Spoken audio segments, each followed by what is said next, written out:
Hey, this is the Review Junkie, and today I'll be reviewing the new slasher horror, A Wonderful Knife. As always, my review will be illustrated and the artwork is done by myself.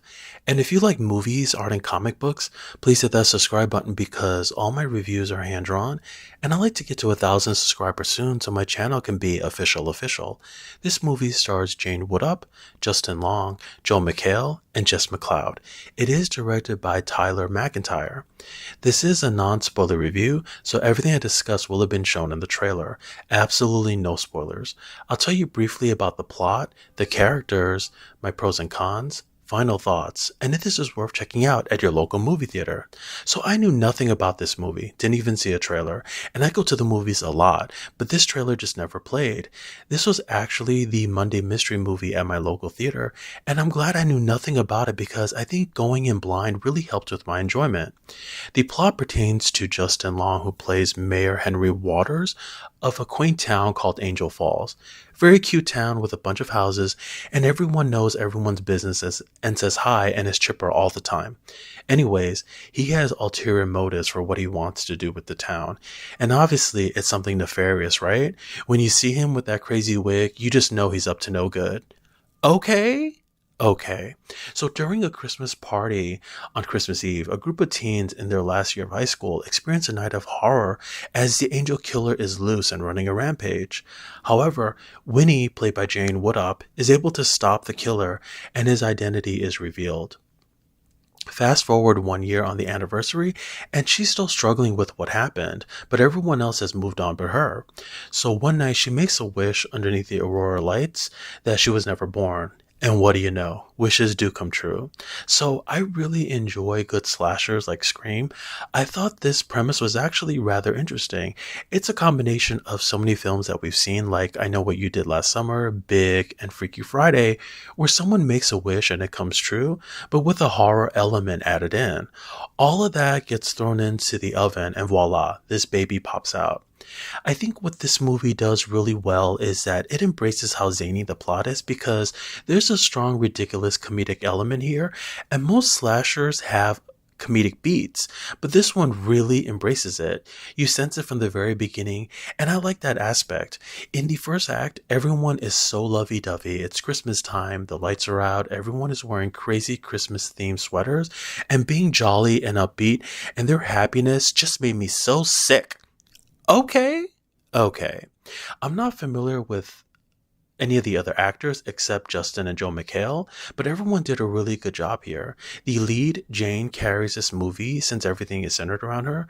She also has a friendship with one of the characters, played by Jess McLeod, which I thought was surface level only, but they actually addressed it in the third act, and it made it more meaningful, which I didn't expect.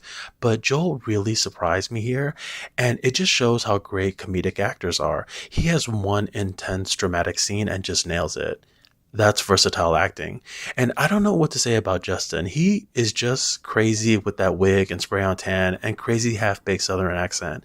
He was a douchebag in Barbarian and is playing one here again. Am I seeing a pattern? Is that what he's typecast as doing now? Also, he gives some really good side-eye acting here. 5 stars. So, I do have a few cons. It's not the best slasher of the decade, but there were genuine moments of intensity during the kills, especially one that takes place inside a movie theater. There's no real atmospheric tension here per se, but when watching this, you can really tell they were on a tight budget. There is one kill where someone's throat is getting slashed, and there's already blood before the knife even went in. And the blood looked insanely fake. There's also several scenes of the lead walking around town, and it seemed like they were always on the same block because the budget wasn't big enough to film elsewhere. I'm sitting there like, damn, this town sure is small. She's been on the same block for 90 minutes. Okay. When they show the aurora lights, it looks so fake, like a PlayStation 1 video game. So I'm okay with having a suspension of disbelief, but they focus on a few things here you may think would have some significance, and I'm not sure if it was intentional, but they don't get addressed at all. And with a slasher, you're gonna get dumb characters. The lead was breathing really loud in one scene, and I'm like, shut the fuck up. the killer can hear you. Also, one character looked like a teen in her first scene and suddenly looked like she was 35 years old by the time the movie was over. I was like, girl, are you sure you're in high school? Aren't you aged out? Okay. Okay. And the way the killer is dressed made no sense. I'm just going to call him Moonlight from Marvel Comics because that's what he looks like. Plus, there's no way he could see or kill anyone underneath that mask. And he's wearing that thick robe, and you know damn well he's having the ball sweats from hell underneath all of that fabric. Okay? Okay.